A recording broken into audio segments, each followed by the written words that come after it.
जय हिंद साथियों, आप सभी का स्वागत करता हूं आप सभी के अपने चैनल टारगेट सिलेक्शन में। साथियों, आरआरबी एनटीपीसी का आज का जो पेपर हुआ है उसमें साथियों कौन से सवाल पूछे गए, कैसे सवाल पूछे गए, किन चैप्टर से साथियों सबसे ज्यादा सवाल पूछे गए और किन से कितने कितने सवाल पूछे गए, ये आज की इस वीडियो में साथियों हम लोग देखेंगे। तो सबसे पहले मैं आपको रीजनिंग का लेवल बताऊंगा कि रीजनिंग के कैसे सवाल पूछे गए, कौन से। उसके बाद मैथ को देखेंगे और फिर जीके जीएस को साथियों यहाँ पर देखेंगे। और जिनका पेपर नहीं हुआ है वो लोग भी देखिएगा साथियों और चेक करिएगा कि ऐसे सवाल पूछे जा रहे हैं कि आप ऐसे सवाल कर सकते हो। अगर कर सकते हो तो आपका पेपर निकल जाएगा, है ना। अगर आपको दिक्कत साथियों इन सवालों में आ रही है तो फिर दिक्कत आपके लिए हो जाएगी। तो साथियों सबसे पहले ये चेक करिए कि आपके इन सवालों को कर पाते हो या नहीं कर पाते हो। तो देखिए, कथन और निष्कर्ष पर, कथन और तर्क पर सवाल पूछा गया था। कथन आपको दिया गया था कि क्या सरकार को सभी सार्वजनिक स्थलों और कार्यस्थलों पर सीसीटीवी कैमरा जो है ना वो लगाना कंपलसरी कर देना चाहिए। देखिए, कह रहे कि सभी जगह पर, सभी सार्वजनिक स्थलों वगैरह पर। तो तर्क यहां पर एक कहा जा रहा है कि हाँ, इससे सार्वजनिक सुरक्षा के स्तर में वृद्धि होगी। बिल्कुल साथियों, जो भी सार्वजनिक स्थल हैं, सड़क हैं, पार्क हैं, वहां पर क्या कैमरे वगैरह लगा देना चाहिए। बिल्कुल साथियों, इससे सुरक्षा के स्तर में वृद्धि हुई, ये बात तो बिल्कुल सही है। कह रहे कि नहीं, कैमरे वगैरह नहीं लगाना चाहिए। क्यों? क्योंकि निजता लोगों का अधिकार है और सीसीटीवी लगाना उसमें दखल अंदाजी होगा। अरे भाई, रोड पे लगा रहे हैं, रोड पे किसी की कोई प्राइवेट जगह थोड़ी ना है, वो तो सरकार की जगह है ना। पार्क में लगा रहे हैं, पार्क में अगर कोई मान लीजिए कुछ गलत काम हो जाता है तो कैमरा है, सीसीटीवी कैमरा लगा तो उससे पता तो चल जाएगा। और पहली बात तो इंसान करेगा ही नहीं गलत काम, है ना। तो कुल मिला के ये वाला सही नहीं लग रहा है। तर्क एक मजबूत है और तर्क एक मजबूत कहां पर लिखा हुआ? ऑप्शन नंबर ए में लिखा हुआ है। उसके बाद देखिए साथियों, कह रहे कि 216 को कैसे 18 लिखा गया है, वैसे ही 125 को क्या लिखा जाएगा मुझे बताइए। देखिए क्या कहा गया है, 216 से 18 बनाया गया है, तो उसी प्रकार 125 से यहां पर क्या आ सकता है ये आपको यहां पर बताने। देखिए, इसकी अगर बात करें, इसमें कुछ नहीं, जैसे कि मुझे इतना पता है कि ये जो है ना ये 6 का क्यूब है और ये जो है ये 5 का क्यूब है। अच्छा, ये 18 कैसे आ गया? देखिए 6 है, 3 है, 6 को 3 को करके मैं कहूंगा 6 की गुणा अगर हम 3 से कर देते तो 18 बन जाता है। अगर 5 की गुणा 3 से हम करते हैं तो साथियों 5 3 15 बन जाएगा। अगर 15 ऑप्शन में है तो ये लॉजिक हमारा बिल्कुल सही है। और बिल्कुल साथियों 15 ऑप्शन में भी ऑप्शन नंबर बी वाले में है। उसके बाद देखिए अगला सवाल आपकी स्क्रीन पर है। आपसे कहा जा रहा है कि एक्स और वाई ये के पुत्र है। तो जैसे जैसे कहा जा रहा है वैसे वैसे हम करते जाएंगे।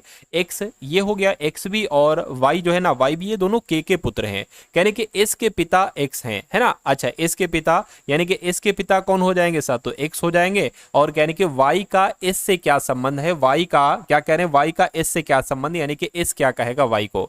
तो एस क्या कहेगा साथियों वाई को? आपसे पूछा जा रहा है। देखिए ये दोनों आपस में भाई भाई हैं, तो एस क्या कहेगा? पिता के भाई को क्या कहा जाता है साथियों? चाचा कहा जाता है। तो चाचा के ऑप्शन में है, बिल्कुल ऑप्शन नंबर ए वाले में है। उसके बाद देखिए अगला सवाल है साथियों, अभी कठिन क्वेश्चन भी आएंगे, ये ना समझिएगा कि ऐसे आसान, क्योंकि आपको पता है साथियों लगभग 50% क्वेश्चन आसान आते हैं, है ना। आसान आते हैं, उसके बाद फिर कुछ क्वेश्चन मॉडरेट आते हैं और फिर कुछ क्वेश्चन हार्ड आते हैं। पूरा पेपर थोड़ी ना हार्ड आता है।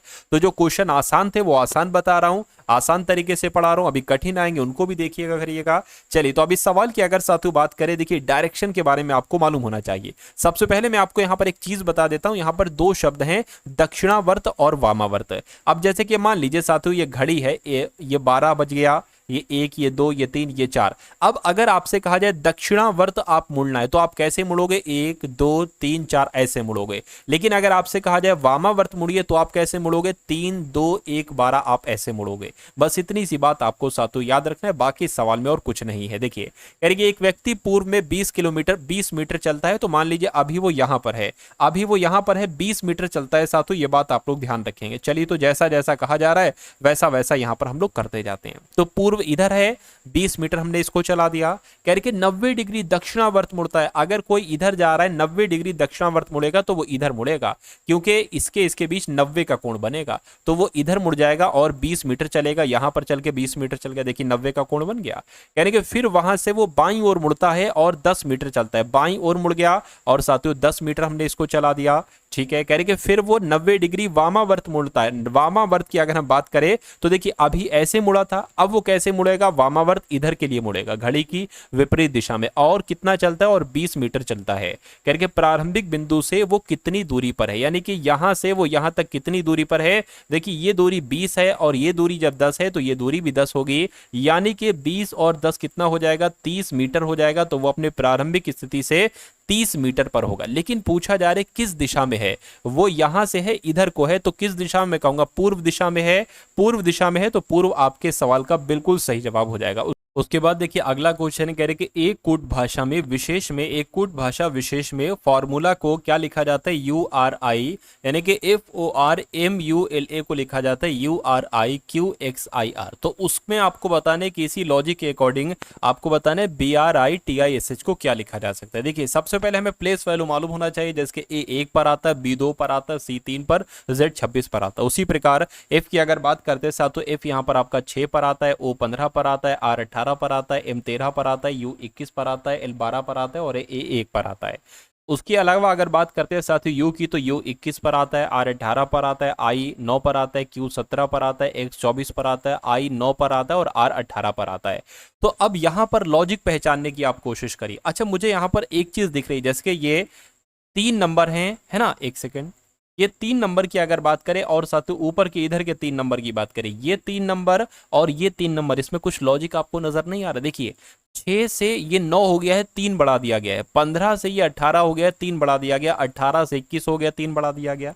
अच्छा ठीक है, तो इधर भी साथियों 3, क्या क्या इसमें भी 3 3 3 बढ़ाया जाएगा। देखिए जो बीच का नंबर है ना, उसमें 4 बढ़ाया गया, 13 में 4 बढ़ाओगे 17 हो गया। अब इसको देखिए, जैसे कि 18 में 3 बढ़ाओगे तो 21 हो गया, 9 में 3 बढ़ाओगे 12 हो गया और 24 में 3 बढ़ाओगे 1 हो गया। कैसे साथियों, 24 पर आता है X और X के बाद आता है साथियों Y, Z और A, तो 3 ही तो साथियों बड़ा है। चलिए कोई दिक्कत नहीं। तो यहाँ ये चीज आप लोग समझ गए, अगर समझ गए तो इसका आंसर बहुत आराम से निकाल सकते। देखिए अगर बात करते हैं इसमें कितना बढ़ेगा, T में 4 बढ़ेगा, तो साथियों कितना हो जाएगा, X आएगा। तो X जहां पर आएगा वो आपका आंसर होगा, और ऐसा ऑप्शन नंबर C में आ रहा है तो इसको आप लगा देंगे। लेकिन हम बिल्कुल बेसिक से देख रहे हैं तो हर एक चीज देखेंगे। देखिए ये I है ना, तो I 9 पर आता है, 12 पर आएगा L, और R 18 पर आता है, 3 बढ़ेगा 21 हो जाएगा, U आएगा, और B में 3 बढ़ाओगे तो साथियों E आएगा। उसी प्रकार ये भी आपको सॉल्व करना है ना। चलिए तो आंसर हमें मिल चुका है। उसके बाद देखिए अगले नंबर का सवाल है, कह रही कि एक महिला ने एक व्यक्ति से परिचय कराते हुए कहा,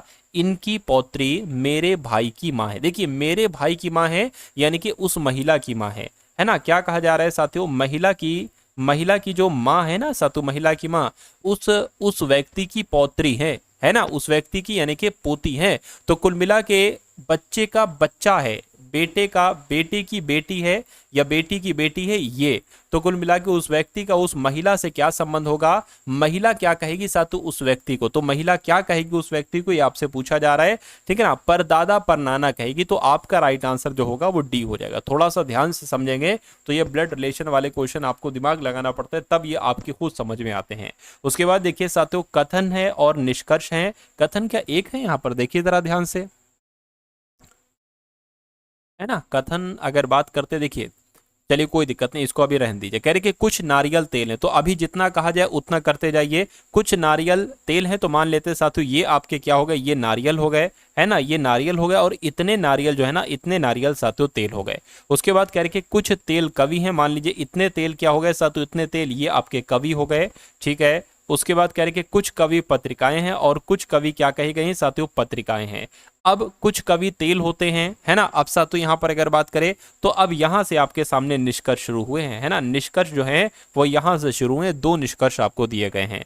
चलिए तो कह रहे कि कुछ कवि तेल हैं, कुछ कवि तेल है, बिल्कुल इतने कवि तेल हो जाएंगे, ये बिल्कुल सही हो जाएगा। कुछ नारियल कवि होते हैं, कुछ नारियल कवि होते हैं, नारियल ये हैं कवि ये हैं, कैसे हो पाएगा, तो ये गलत हो जाएगा। यानी कि मैं कहूंगा सिर्फ एक अनुसरण करता है, ऐसा कहां पर लिखा हुआ है, ऐसा आपका ऑप्शन नंबर डी में लिखा हुआ है। तो जिनका आंसर ऑप्शन नंबर डी के साथ है तो बिल्कुल सही है।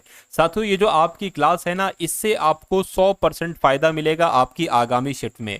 अगर आपका पेपर नहीं हुआ है तो इन सवालों को आप लोग साथियों तैयार कीजिए, क्योंकि इन्हीं कॉन्सेप्ट पर आधारित ही सवाल आपसे पूछे जाएंगे। बस थोड़ा बहुत चेंजेस किया जाएगा, बाकी कुछ नहीं चेंजेस किया जाएगा, है ना। तो रीजनिंग में तो साथियों आपको पूरे में से पूरे नंबर लाना, एक सिंगल क्वेश्चन भी आपका गलत नहीं होना चाहिए। इसलिए तो साथियों मैं मेहनत कर रहा हूं, वरना मेरी मेहनत साथियों कोई फायदा नहीं अगर आपका दो चार नंबर कट गए, दो चार नंबर भी रीजनिंग के सेक्शन में आपके नहीं कट होना चाहिए। इतनी मैं आपके लिए मेहनत करूंगा और इतनी कर रहा हूं, है ना। चलिए तो इस क्लास को सबसे पहले देखिए, फिर बाकी की बात हम लोग करेंगे। करेंगे 7 है, 19 है, 31 है, 51 है, 71 है, तो इसमें आपको बताने क्या होगा। साथियों यहाँ पर अगर मैं आपको एक चीज बता देना चाहता हूं, अगर आप अपने इस पेपर को 100% क्रैक करना चाहते हैं तो आपके लिए कुछ तैयार किया गया है।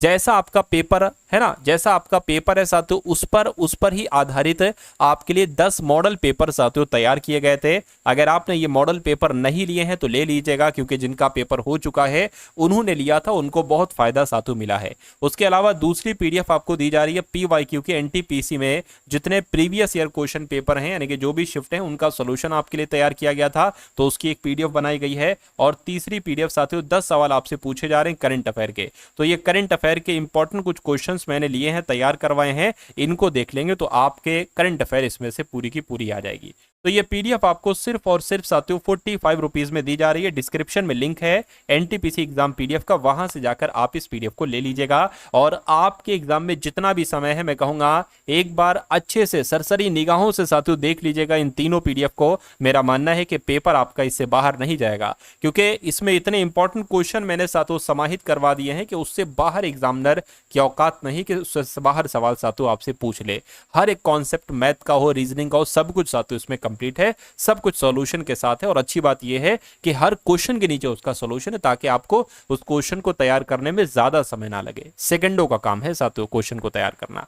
चलिए तो बात करते हैं साथियों, एक नंबर सीरीज वाला सवाल है, कह रहे कि 7 है, 19 है, उसके बाद 31 है, उसके बाद साथियों 51 है, और उसके बाद साथियों यहाँ पर 71 है। तो आपको ये बताना है कि उसके बाद अगले नंबर पर साथियों क्या आ पाएगा। फटाफट एक बार मुझे आप लोग बता दीजिए। देखिए अगर यहां पर हम लोग बात करते, देखिए 7 से 19 हुआ है, मैं कहूंगा 12 बड़ा है। अब यहां पर अगर बात करें 11 हो गया तो 2 आ गया, है ना। ये यहाँ पर 12 यहाँ पर भी बड़ा हुआ है, क्या यहाँ पर भी 12 बड़ा हुआ है। देखिए जरा 0 आ जाएगा, और यहाँ पर तो 20 बड़ा है। यहाँ पर कितना बड़ा है साथियों, यहाँ पर भी 20 बड़ा है, तो यहाँ पर कितना बढ़ेगा मुझे बताइए। चलिए क्या होगा साथियों आपका जवाब। देखिए ऐसा तो नहीं, जैसे कि यहाँ पर अंतर 8 का है, तो यहाँ पर भी अंतर 8 का हो तो 28 आ जाएगा। क्या यहाँ पर 28 बढ़ेगा। अगर देख लीजिए जोड़कर, अगर 28 है और 71 जोड़ का यहाँ पर आ जाए ऑप्शन में, तो हमारा आंसर हो जाएगा 8 और 1 9 हो जाएगा, 7 और 2 9, क्या 99 यहाँ पर है। बिल्कुल साथियों 99 है, ऑप्शन नंबर ए वाले में है, और जिनका आंसर ऑप्शन नंबर ए है तो बिल्कुल सही है।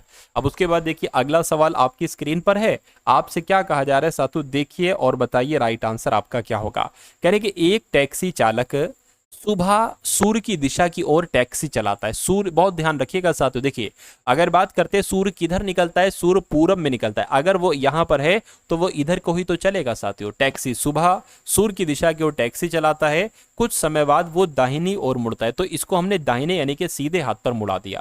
कह रहे कि फिर वो अपने दाहिनी ओर मुड़ता है, फिर से अच्छा वो दाहिनी ओर मुड़ता है, यानी कि फिर इधर जाता है।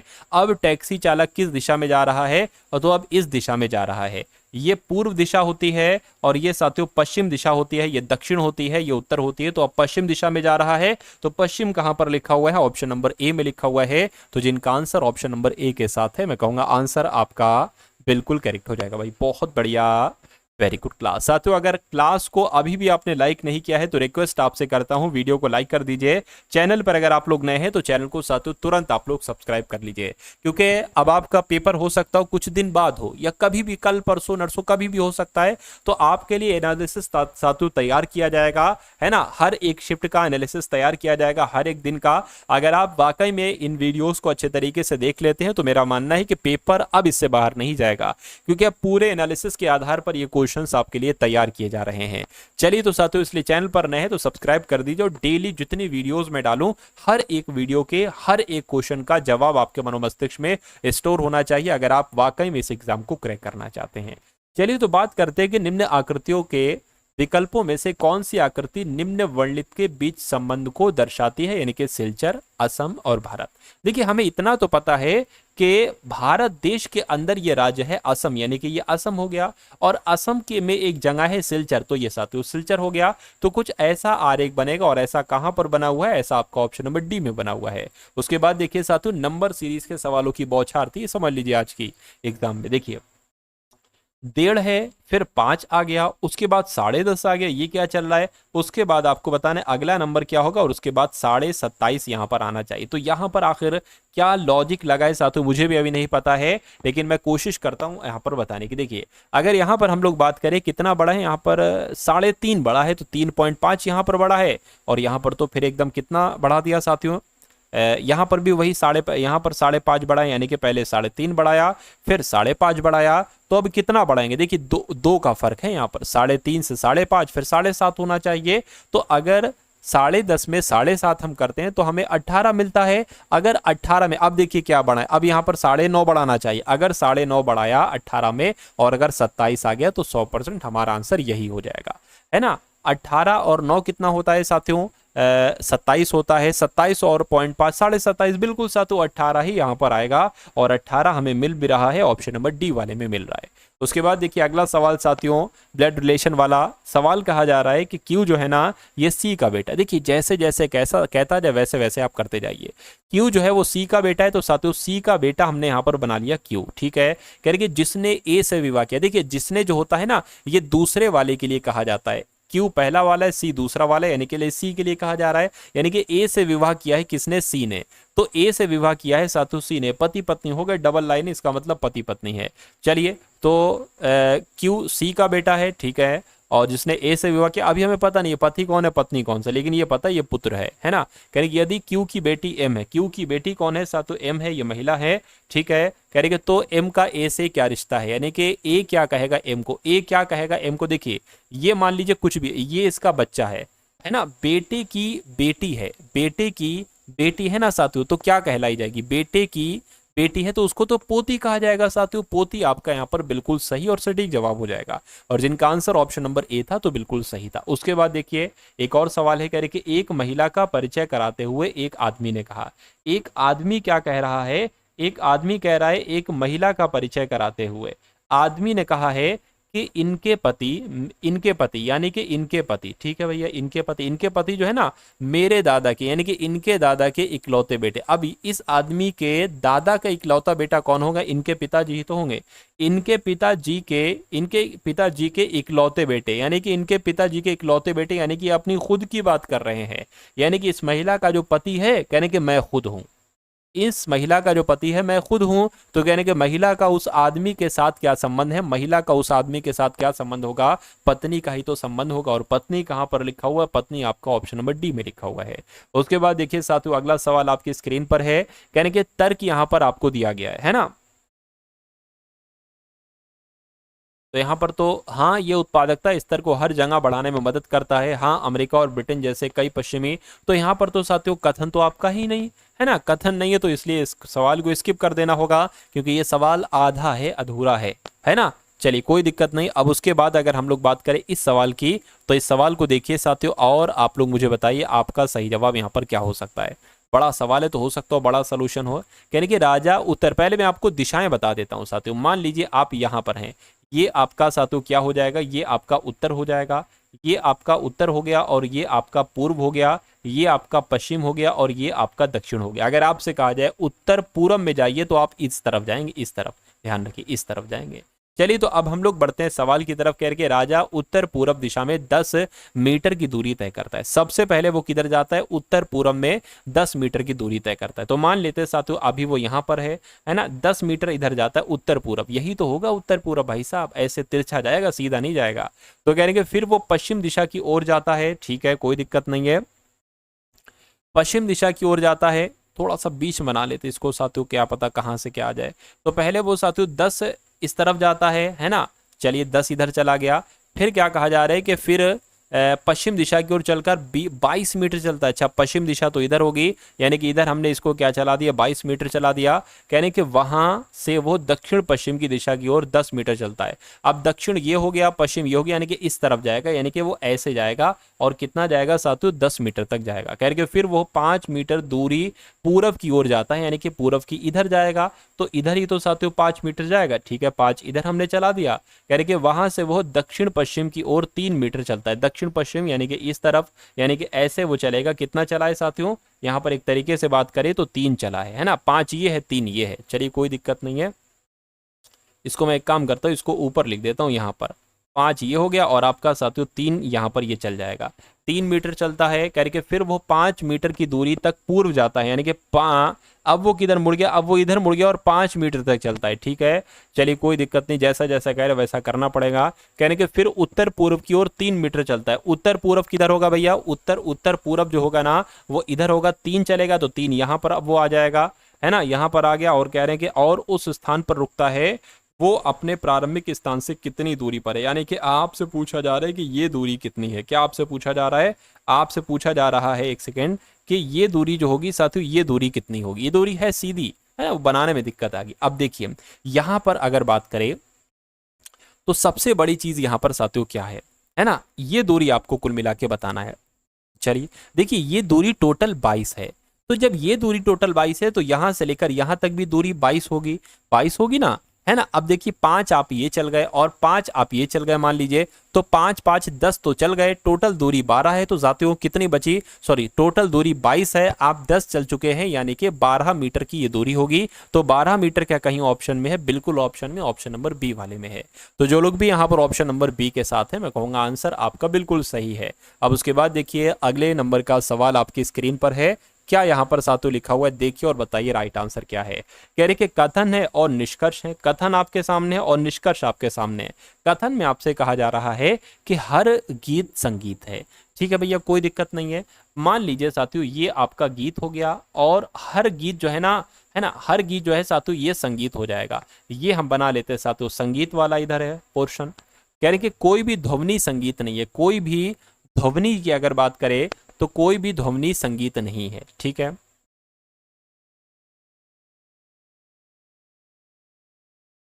हर गीत संगीत हो गया, हर गीत संगीत हो गया।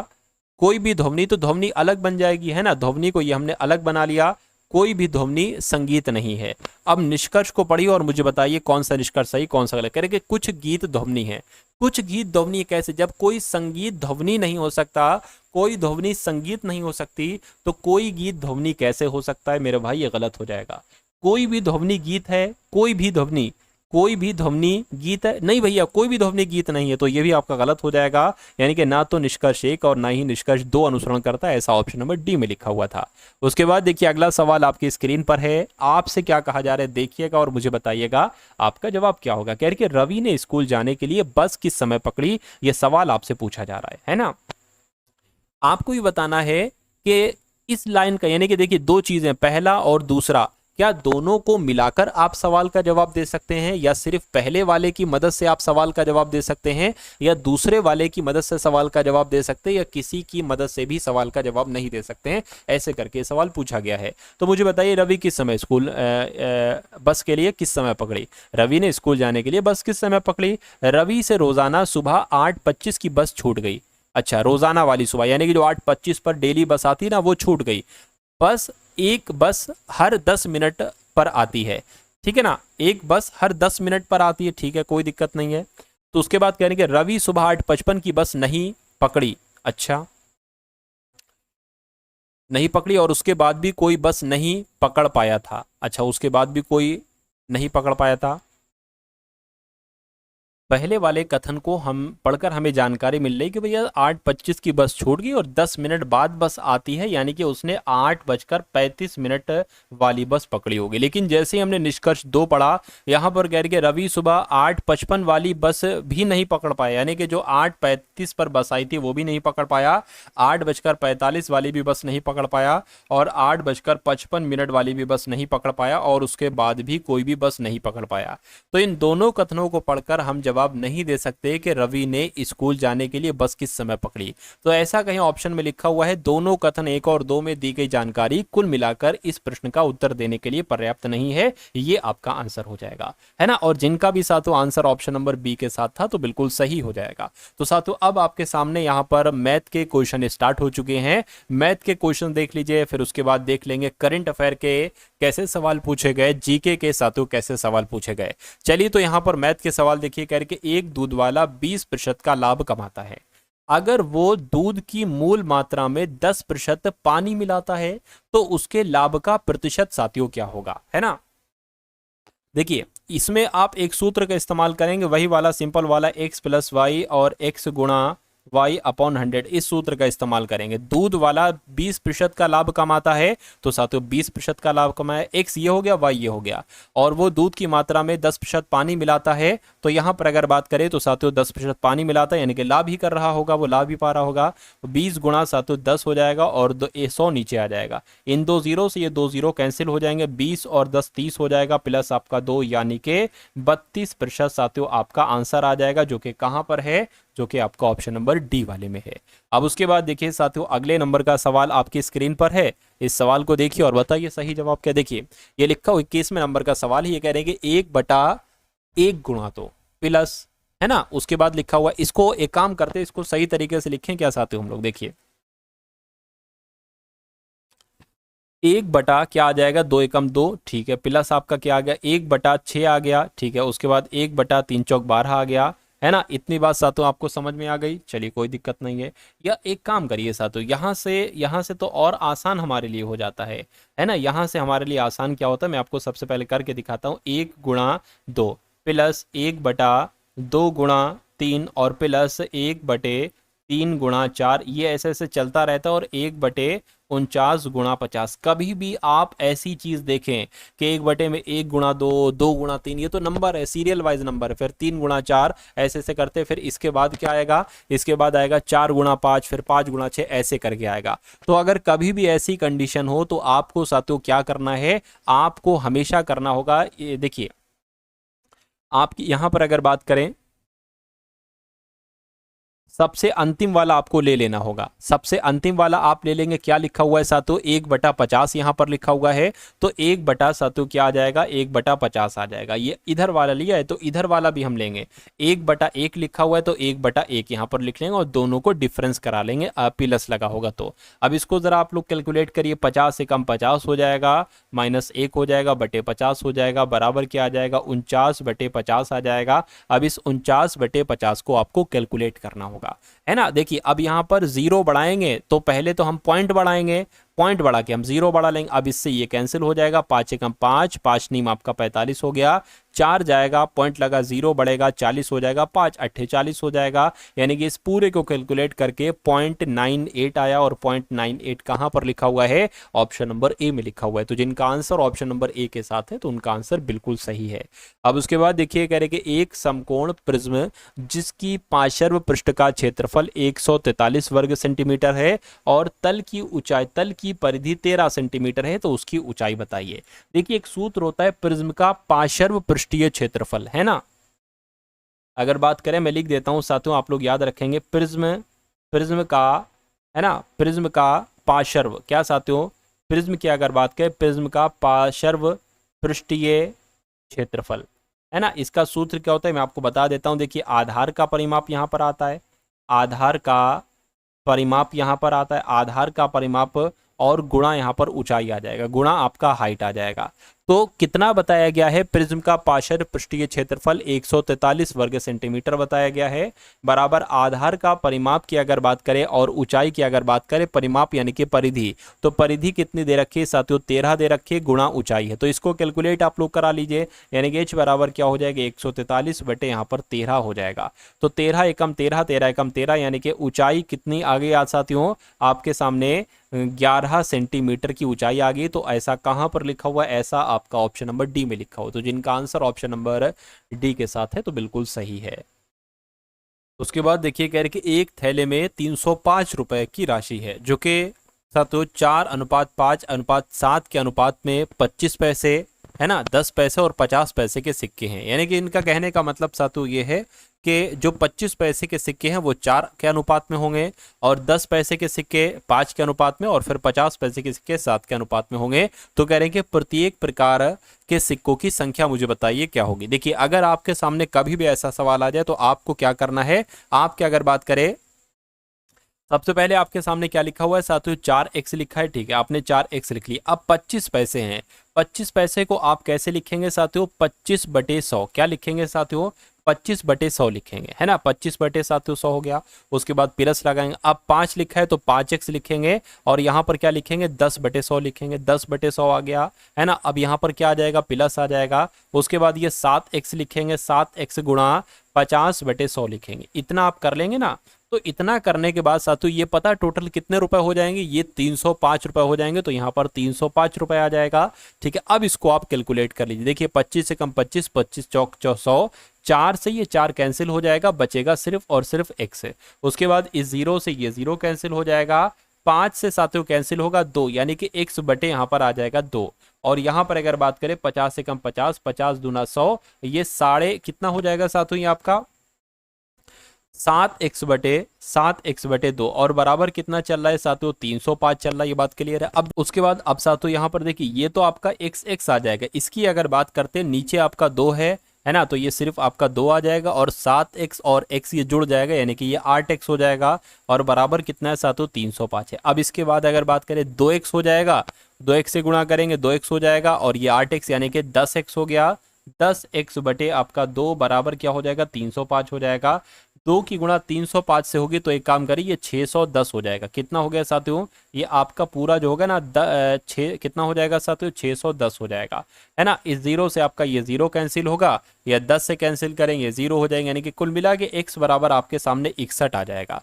तो कह रहे कि प्रत्येक प्रकार के सिक्कों की संख्या आपसे यहाँ पर पूछी जा रही है। अरे भाई x बराबर 61 आ गया है, यानी कि 4x गुणा 4x अनुपात 5x अनुपात 7x आपको बताना है, यानी कि आपको 61 की गुणा करना है 4 से। देखिए क्या आता है, तो 4 एकम 4 आ जाएगा, और 4 की 6 से होगी तो 6 चौक आपका 24 आ जाएगा। यानी कि सबसे पहले 244 कहाँ पर आ रहा है, मैं कहूँगा यहाँ पर आ रहा है, तो ये आंसर हो जाएगा। अब देखिए इस 61 की गुणा 5 से कराइए, 61 की गुणा 5 से कराएंगे तो 5 एकम 5 हो जाएगा, 5 छंग आपका कितना हो जाएगा, 30, यानी कि 305 हो जाएगा। तो कुल मिला के आंसर आपका जाएगा डी के साथ। चलिए भाई, उसके बाद देखिए अगला सवाल आपकी स्क्रीन पर है, कह रहे कि 8 गुणा 9 प्लस 3 गुणा 12 प्लस 3, और फिर उसके बाद 12 गुणा 3 है, और प्लस है 81/9 है। इसको आप कैलकुलेट कर लीजिए। 9 अट्ठे कितना हो जाएगा, 72 हो जाएगा, है ना। और सातों ये 12 तियां कितना हो जाएगा, 36 हो जाएगा, और ये जो 3 है वो सातों 3 आ जाएगा। अब बटे में आपका क्या आ जाएगा, ये चीज़ है, 12 तियां कितना हो जाएगा, 36 हो जाएगा, और ये इसको यहीं पर कैंसिल कर लीजिए। 9 एकम 9, 9 निम 81, तो पूरा पूरा 9 यहाँ पर आ जाएगा। तो बस आप सातों इसको कैलकुलेट करा लीजिए, इसको कैलकुलेट करा लेंगे और आपका आंसर आपके सामने आ जाएगा। देखिए कितना हो जाएगा, 3 6 9, 9 और 11 हो गया, 11 का और एक हासिल लग जाएगा 4, और ये आपका कितना हो जाएगा, पूरा 11 हो जाएगा, और ये कितना हो जाएगा सातों, ये आपका 45 हो जाएगा। तो 111/45 आगे, इसको आप कैलकुलेट कर डालिए। देखिए 45 से कम 45, 45 दूना कितना हो जाएगा, 90 हो जाएगा। कितना बचेगा साथियों, 100 यानी कि 10, और यानी कि कुल मिला के 21 बचेगा। तो पॉइंट लगा लीजिए और यहाँ पर 0 बढ़ा लीजिए, पॉइंट लगा लीजिए, 0 बढ़ा लीजिए। 45 चौक 180 होता है, तो 45 चौक 180 हो गया। अभी भी कितना बचा है, 30 बचा है, 30 बचा है, तो 45 अभी तो हो नहीं सकता, पॉइंट लगा, 0 बढ़ा लीजिए।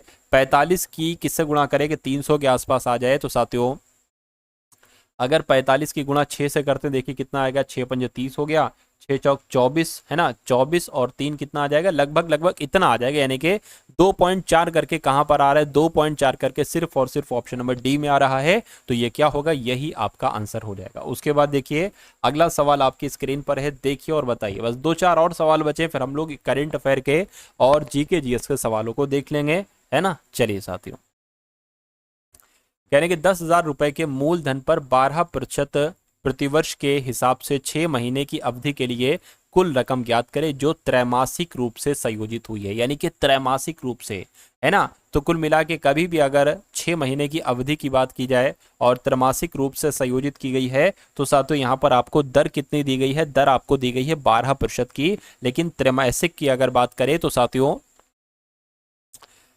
पूरे साल में त्रैमासिक कितनी होती है, 3-3 महीने के 4 हिस्से होते हैं ना, तो आप इसको 4 से भाग देंगे, कितना निकलेगा साथियों, 3 निकलेगा। यानी कि दर आपकी हो गई है 3%, है ना।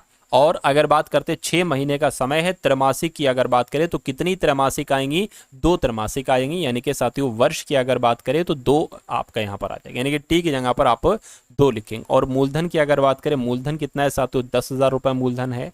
तो अब साथियों सूत्र आप लोग लगा लीजिए यहाँ पर, यानी कि ए बराबर P 1 + R/100 100 की पावर t। ए की आपको ए अगर बात करें, ए आपको ज्ञात करना है तो ए बराबर हो जाएगा मूलधन कितना है साथियों 10,000 आपका है, और 1 प्लस आर कितना है, आर आपका 3% है, बटे 100 आ जाएगी की पावर 2 आ जाएगी।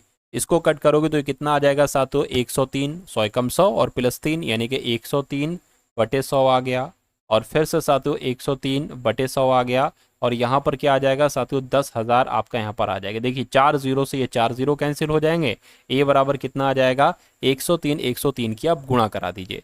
तो 103 और 103 की साथियों मैं यहाँ पर गुणा करा देता हूँ, है ना, शायद हो ना पाए, कोई दिक्कत नहीं, देख लेते हैं। 3 3 9 हो गया, 0 आ गया, 3 कम 3 आ गया, है ना, 0 0 0 आ गया, फिर से साथियों कट आ गया। अब यहाँ पर क्या आ जाएगा 3 0 1 आ जाएगा, यहाँ पर 9 आ गया, यहाँ पर 0 आ गया, यहाँ पर 6 आ गया, यहाँ पर 0 और 1, यानी कि साथियों 10,609 कहीं पर लिखा हुआ है, तो 10,609 साथियों यहाँ पर आपका आ रहा है। ये लिखा हुआ ऑप्शन नंबर बी में। तो कुल मिला के मिश्रधन कितना हो जाएगा 10,609 हो जाएगा, और यही आपका आंसर हो जाएगा। उसके बाद देखिए अगला सवाल कह रहे कि वैगई एक्सप्रेस की तुलना में वृंदावन एक्सप्रेस, ये लिखा हुआ है 40 मिनट, ये वी कुछ नहीं होगा साथ, तो यहाँ पर क्या लिखा होना चाहिए 40 मिनट लिखा हो, 40 मिनट तेजी से पी और क्यू स्टेशनों के बीच की दूरी तय करती है। दूरी का पता लगाइए। अगर वृंदावन एक्सप्रेस की औसत रफ्तार यानी कि चाल 80 किलोमीटर प्रति घंटा है, और वैगी एक्सप्रेस की चाल जो है ना वो 30 किलोमीटर प्रति घंटा है। देखिए एक दूरी है, मान लेते हैं वो दूरी यहाँ से लेकर यहाँ तक की है ना, ये 2 पॉइंट हैं। अगर इस बिंदु को हम पी स्टेशन मान ले और इसको हम सातु क्यू स्टेशन मान ले। अब यहाँ पर 2 ट्रेन की बात की गई है, वैगई एक्सप्रेस की बात की गई है, वृंदावन एक्सप्रेस की बात की गई है। बहुत आसान सवाल है, बहुत कठिन नहीं है साथियों। वैगई एक्सप्रेस की तुलना में, है ना, वैगई एक्सप्रेस की तुलना में वृंदावन एक्सप्रेस 40 मिनट तेजी से, है ना, तेजी से पी और क्यू स्टेशनों के बीच की दूरी तय करती है। क्यों? क्योंकि इसकी चाल ज्यादा है। देखिए जो वृंदावन एक्सप्रेस की औसत चाल है ना वो 80 किलोमीटर प्रति घंटा है, और वैगई एक्सप्रेस की चाल कितनी है 30 किलोमीटर प्रति घंटा है। तो अगर दोनों के बीच समय अंतराल की अगर बात करें, क्या समय अंतर की अगर बात करें या समय अंतराल की बात करें साथियों, एक सेकेंड, दोनों के बीच साथियों समय अंतर की अगर यहां पर हम लोग बात करें तो कितना समय अंतर है 40 मिनट का। इसको घंटे में बदल लीजिए तो हमें 60 से नीचे गुणा कर दे, भाग कर देना पड़ेगी। अब देखिए, अब एक चीज मैं आपको याद करा रहा हूं, वो आप लोग यहां पर याद रखेंगे। सबसे पहले मैं इसको थोड़ा सा हटा के अलग को बना देता हूं, थोड़ी सी जगह की हमें जरूरत है। अगर आपके सामने ऐसा सवाल आ जाए तो सबसे पहले क्या, एक दूरी है P से लेकर Q तक, और समय अंतराल यहाँ पर कितना बताया गया है, समय अंतराल साथियों यहाँ पर 40 मिनट बताया गया है। 40 मिनट को हमें घंटे में बदल लेना होगा, ठीक है। अब अगर बात करें साथियों, अब एक सूत्र लगेगा, आपसे यहाँ पर दूरी पूछी जा रही है, तो एक सूत्र होता है साथियों डी। डी क्या है, ये दूरी है, डी बटे क्या आ जाएगा 30 आ जाएगा, दूरी बटे चाल ही तो होता है, तो दूरी बटे चाल हो गया, है ना, और माइनस दूसरी चाल क्या है 80 है, 80 बटे सॉरी दूरी बटे 80 हो जाएगा यहाँ पर, दूरी बटे क्या हो जाएगा, दूरी बटे 80 हो जाएगा यहाँ पर। अब देखिए ये समय निकल कर आए, ये भी समय निकल कर आए, तो ये समय अंतराल ही तो है, लेकिन यहाँ पर समय अंतराल कितना दे रखा है कि दोनों को एक तरीके से समय अंतर की बात करें तो 60 बटे 40 बटे 60 हो जाएगा। तो इसको आपको साथियों बस कैलकुलेट कराना। देखिए अब क्रॉस मल्टीप्लाई करा लीजिए, 80 की डी से गुणा कराएंगे तो क्या हो जाएगा 80 डी हो जाएगा, 30 की डी से कराएंगे तो यहाँ पर साथियों 30 डी हो जाएगा, और बटे कितना हो जाएगा 8 या 24 और 2400 यहाँ पर हो जाएगा, बराबर ही कितना है आपके सामने 40 बटे 60 है। दूरी पूछी जा रही, इसमें से डी का मान निकालना और कुछ नहीं करना है। अब देखिए इसमें से कितना जाएगा 50 डी बचेगा, तो ये तो 50 डी हो जाएगा, बटे ये कितना हो जाएगा 240 हो जाएगा, 2400 हो जाएगा, बराबर 40 बटे 60 हो जाएगा। देखिए इसको अगर हम कट करें ना तो 0 से 0 कैंसिल हो जाएगा, 6 कम 6, 6 चौक 24 और 0 आ जाएगा। इस 0 से आपका ये 0 कैंसिल हो जाएगा। अब आपके सामने आ चुका है d बराबर 40, और इस 4 की गुणा इससे हो जाएगी, और ये जो 5 है वो सातु नीचे आ जाएगा। बस 5 एकम 5, 5 अट्ठे 40, 4 अट्ठे 32, यानी कि दूरी कितनी आपकी निकली 32 किलोमीटर की दूरी निकली। और ऐसा कहां पर लिखा हुआ है, ऐसा आपका ऑप्शन नंबर सी में लिखा हुआ है। तो जिनका आंसर ऑप्शन नंबर सी के साथ है तो बिल्कुल सही है। उसके बाद देखिए पूजा एक काम करने में चारू से 3 गुना ज्यादा समय लेती है और बानो से 2 गुना ज्यादा वक्त लेती है। यदि तीनों एक साथ काम करें तो 2 घंटे में वो काम खत्म कर सकती हैं, तो बानो को पूरा काम करने में कितना समय लगेगा। देखिए यहाँ पर सबसे पहले मैं आपको बता दूं 3 लोग हैं, एक तो पूजा है और एक चारू है और एक कौन है साथियों बानो है। यहाँ पर साफ साफ कहा गया है कि पूजा जो है ना एक काम करने में 4 से 3 गुना समय लेती है। तो अगर मान लीजिए ये 2 घंटे में मान लीजिए कोई काम करता है, तो पूजा इससे 3 घंटे में 3 गुना ज्यादा समय लेती है, यानी कि ये कितने, ये 6 घंटे में काम करेगी, है ना। उसी प्रकार अगर यहां पर हम लोग बात करें कि पूजा जो है ना बानों से 2 गुना ज्यादा वक्त लेती है, तो अगर सातों ये 3 ले तो भी तो ये सातों 6 ले पाएगा, है ना। चलिए, तो ये क्या है, ये सातु आपका समय का यहाँ पर आ गया है, यानी कि ये समय का अनुपात हमें निकल आ गया है। अब हम सातु क्या, अब हम क्षमता का अनुपात निकालेंगे, क्योंकि क्षमता का ही हमें अनुपात चाहिए होगा। अब अगर कभी भी समय का अनुपात आपके सामने क्षमता का अनुपात निकालना है, तो ये जो नंबर अनुपात है ना, इसका एलसीएम निकाल के रख देना। 6 2 3 का एलसीएम निकाल दीजिए, 2 तियां हो जाएगा, 2 एकम हो जाएगा, 3 का 3 आ जाएगा, 3 से कट करेंगे पूरा कट जाएगा, 6 दुना है ना, कितना आ गया साथियों, 3 दूना 6 आ गया। तो अब आप इसको ऐसे रख लेंगे 1/6, 1/2 और 1/3, है ना। ये जो 6 आया है साथियों, 3 दूना 6, इसकी सबकी गुणा करा देंगे, गुणा करा दी। अब यहाँ पर आपका जो है वो क्षमता का अनुपात बहुत आराम से निकल आएगा। तो ये क्या आ जाएगा, ये 1 6 कम 6 आ गया एक, और ये क्या आ जाएगा, 2 2 एकम 2, 2 3 6 3 आ गया, और ये क्या आ जाएगा, 3 दूना 6। तो साथियों क्षमता का अनुपात आ गया, यानी कि पूजा एक दिन में 1 काम करती है, और चारू एक दिन में 3 काम करती है, बानो एक दिन में 2 काम करती है, यानी कि कुल मिला के ये तीनों एक दिन में कितना काम करती है, 2 3 5 6, एक दिन में 6 काम करती हैं। तीनों लोग मिलकर एक दिन में 6 काम करती हैं, और कहने के अगर 2 घंटे तक वो काम कर, सॉरी एक दिन नहीं बोलना चाहिए मुझे बोलना चाहिए 1 घंटे में, यानी कि तीनों मिलकर एक दिन में, फिर से मैं बता देता हूं कि पूजा 1 घंटे में 1 काम करती है, चारू 1 घंटे में 3 काम करती है, बानो 1 घंटे में 2 काम करती है। तो ये 1 घंटे में कितना काम करती हैं, 6 काम करती, 1 घंटे में 6 काम करती हैं। और कहा जा रहा था कि अगर 2 घंटे तक वो काम करती रहती हैं तो काम खत्म हो जाता है। तो कुल मिला के काम कितना है, 12 काम है ना। काम कितना है सातु, 12 काम है।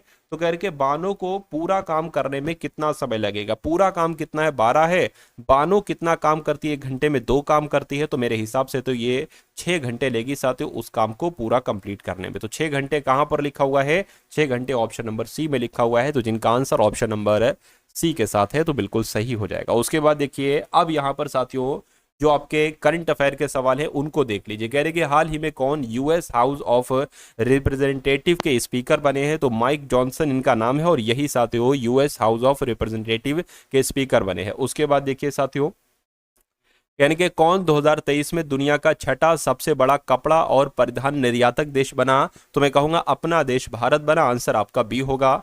अगला देखिए हाल ही में द्वीप विकास एजेंसी की 7वीं बैठक की अध्यक्षता किसने की है, तो साथियों किसने की है, अमित शाह ने की है। आंसर आपका ऑप्शन नंबर सी होगा। उसके बाद देखिए कौन सी बैंक हर घर लखपति योजना लॉन्च करेगी, तो मैं कह सकता हूं स्टेट बैंक ऑफ इंडिया ये योजना लॉन्च करेगी, जिस योजना का नाम है हर घर लखपति योजना।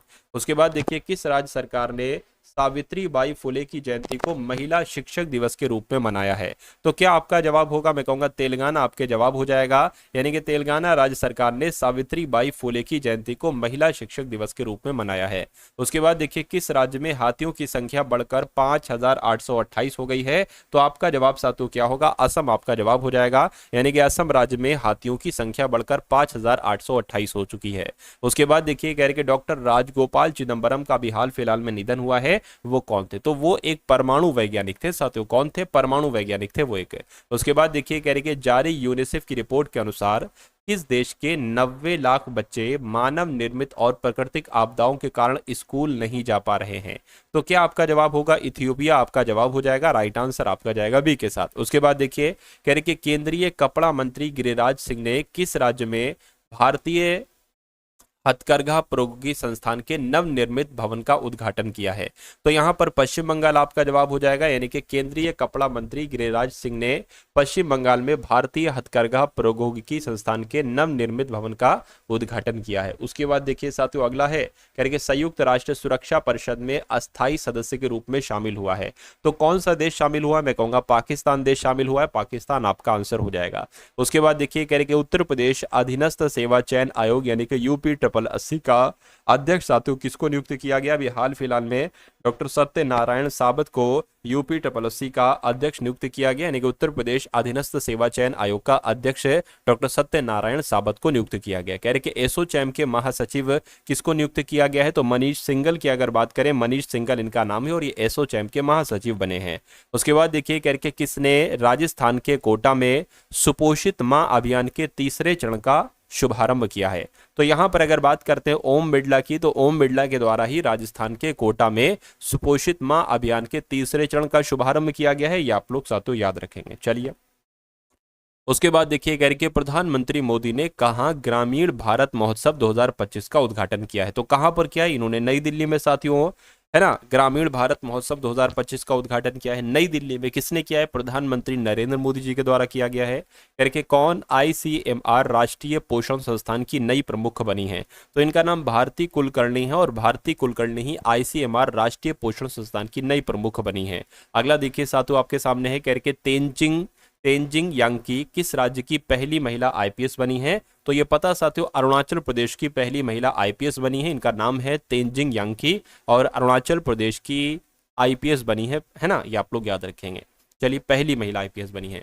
अमेरिका के किस प्रांत ने छात्रों पर होमवर्क के मानसिक तनाव को कम करने के लिए एक नया कानून पारित किया है? तो मैं कहूंगा अमेरिका में जो कैलिफोर्निया है वहां पर छात्रों पर होमवर्क के मानसिक तनाव को कम करने के लिए एक नया कानून पारित किया गया है। भारतीय सेना ने कहा अपनी सेना को जानो, है ना, अपनी सेना को जानो मेले का आयोजन किया है? तो ये साथियों मेले का आयोजन जो किया गया है वो हैदराबाद में किया। किसके द्वारा किया गया? भारतीय सेना ने किया है ना। उसके बाद देखिए कह रहे कि 8वां कौतिक अंतर्राष्ट्रीय फिल्म महोत्सव ये कहां पर शुरू हुआ है? तो ये साथियों नैनीताल में शुरू हुआ है 8वां कौतिक अंतर्राष्ट्रीय फिल्म महोत्सव। अगला सवाल देखिए कह रहे कि 31वीं राष्ट्रीय बाल विज्ञान कांग्रेस ये कहां पर शुरू हुई है? तो ये साथियों भोपाल में शुरू हुई है। भोपाल आपका आंसर हो जाएगा, ठीक है ना। चलिए अगला सवाल देखिए आप लोग कह रहे कि वन पारिस्थितिकी तंत्र को हरित सकल घरेलू उत्पाद से जोड़ने वाला पहला राज्य साथियों कौन सा बन गया है? तो पहला राज्य साथियों छत्तीसगढ़ बन गया है। छत्तीसगढ़ आपका आंसर हो जाएगा। उसके बाद देखिए कह रहे कि प्रवासी भारतीय दिवस समारोह का 18वां संस्करण ये कहां पर आयोजित किया जाएगा? तो ये साथियों भुवनेश्वर में आयोजित किया जाएगा। राइट आंसर आपको ऑप्शन नंबर बी होगा। उसके बाद देखिए कह रहे कि ब्लिंकिट ने किस शहर में 10 मिनट में एम्बुलेंस सेवा शुरू की है? तो पता साथियों कहां पर? नोएडा, बेंगलुरु नहीं साथियों, गुरुग्राम आपका आंसर हो जाएगा। यानी कि ब्लिंकिट ने गुरुग्राम शहर में 10 मिनट में एम्बुलेंस सेवा शुरू की है। उसके बाद देखिए जारी रिपोर्ट के अनुसार भारत में 2024 में वाहनों की खुदरा बिक्री में कितने प्रतिशत की वृद्धि हुई है? तो साथियों 9% की वृद्धि हुई है। ये आप लोग याद रखेंगे। अगला देखिए कह रहे कि आरिफ मोहम्मद खान ने किस राज्य के 42वें राज्यपाल के रूप में शपथ ली है? तो ये पता कहां के बने हैं साथियों? ये बिहार के बने हैं। बिहार राज्य के राज्यपाल 42वें राज्यपाल साथियों आरिफ मोहम्मद खान हैं। उसके बाद देखिए शपथ ली है उत्तर प्रदेश का प्रमुख गृह सचिव किसको नियुक्त किया गया है? तो इनका नाम संजय प्रसाद है और संजय प्रसाद को ही उत्तर प्रदेश का प्रमुख गृह सचिव नियुक्त किया गया है। ये भी साथियों इंपॉर्टेंट क्वेश्चन है। उसके बाद देखिए अगला सवाल कह रहे कि भारत ने किस देश के साथ सीमा पर 9 किलोमीटर से अधिक की बाड़ लगाने का काम पूरा कर लिया है? तो आपका जवाब म्यांमार हो जाएगा। यानी कि भारत ने म्यांमार देश के साथ सीमा पर 9 किलोमीटर से अधिक बाड़ लगाने का काम पूरा कर लिया है। अगला सवाल आपकी स्क्रीन पर है, कहने के देश का पहला census of coastal and waders birds आयोजित किया गया। कहां पर साथियों आयोजित किया गया? आपसे पूछा जा रहा है। जामनगर में आयोजित किया गया। आंसर आपका बी होगा। कह रहे कि वित्त मंत्रालय ने कितने देशों की डिजिटल प्लेटों पर एंटी डोपिंग ड्यूटी लगाई है? तो 5 देश आपका राइट आंसर हो जाएगा। 5 ऑप्शन नंबर सी। कह रहे कि अजय कुमार भल्ला ने किस राज्य के राज्यपाल के रूप में शपथ ली है? तो ये मणिपुर के राज्यपाल बन चुके हैं अजय कुमार भल्ला। नेक्स्ट नंबर का क्वेश्चन देखिए, कह रहे कि पियरे सिल्वेन फिलिओजेट का निधन हुआ है। तो ये कौन थे साथियों? ये संस्कृत के विद्वान थे, है ना, ये संस्कृत के विद्वान थे। आप लोग याद रखेंगे। डीआरडीओ की स्थापना दिवस साथियों कब मनाई जाती है? तो 1 जनवरी को डीआरडीओ की स्थापना दिवस मनाई जाती है। उसके बाद देखिए कहाँ के वैज्ञानिकों ने गन्ने के रस का पाउडर तैयार किया है? तो कोयम्बटूर के वैज्ञानिकों ने गन्ने के रस का पाउडर तैयार किया है। अगला देखिए भोपाल गैस त्रासदी के 40 वर्ष बाद जहरीले कचरे को कहां पर पहुंचाया गया है? तो इसको साथियों धार में पहुंचाया गया है। धार एक है ना, धार एक जगह है उसमें वहां पहुंचाया गया है। उसके बाद देखिए एक जिला है उसके वहां पर। उसके बाद देखिए राज्य के वन विभाग ने महाभारत पर आधारित एक उद्यान विकसित किया है। तो कहां पर किया? उत्तराखंड में किया है। अगला देखिए करके, किस देश में साइबर हमले के कारण वेबसाइटों की सेवा को बाधित कर दिया गया है? तो किसकी बात चल रही है? जापान देश की बात चल रही है। जापान देश में साइबर हमले के कारण वेबसाइटों की सेवा को बाधित कर दिया गया है। अगला सवाल देखिए साथियों, कह रहे हैं कि अरुण रॉय का निधन हुआ है, वे कौन थे? तो साथियों वो कौन थे? वो एक निर्देशक थे। आंसर आपको ऑप्शन नंबर सी होगा। उसके बाद देखिए कह रहे कि जारी रिपोर्ट के अनुसार भारत में ग्रीन हाउस गैस का उत्सर्जन कितने प्रतिशत घटा है? तो कितने प्रतिशत घटा है आप लोग याद रखेंगे, 7.93% घटा है।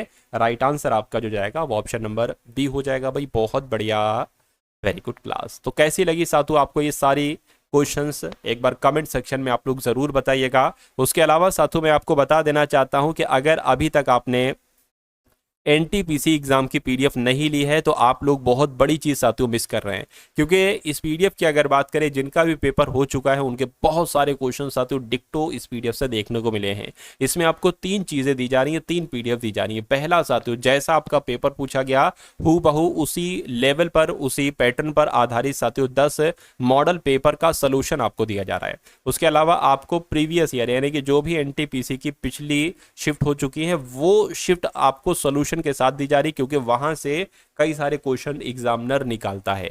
उसके अलावा इंपॉर्टेंट करंट अफेयर की पीडीएफ भी साथियों आपको दी जा रही है। अगर ये तीनों पीडीएफ आप अच्छे तरीके से एक बार सरसरी निगाहों से देख लेते हैं तो आपका पेपर कम से कम क्रैक हो जाएगा। तो डिस्क्रिप्शन में लिंक है, 45 रुपीज में पीडीएफ आपको भेजी जा रही है, व्हाट्सएप पर ही आपको भेज दी जाएगी, है ना। डिस्क्रिप्शन में लिंक है, वहां से जाकर आप इस पीडीएफ को ले लीजिएगा और अपने एग्जाम को साथियों क्रैक कर डालिएगा। तो मिलते हैं हम सभी लोग आने वाली वीडियो में। जय हिंद साथियों।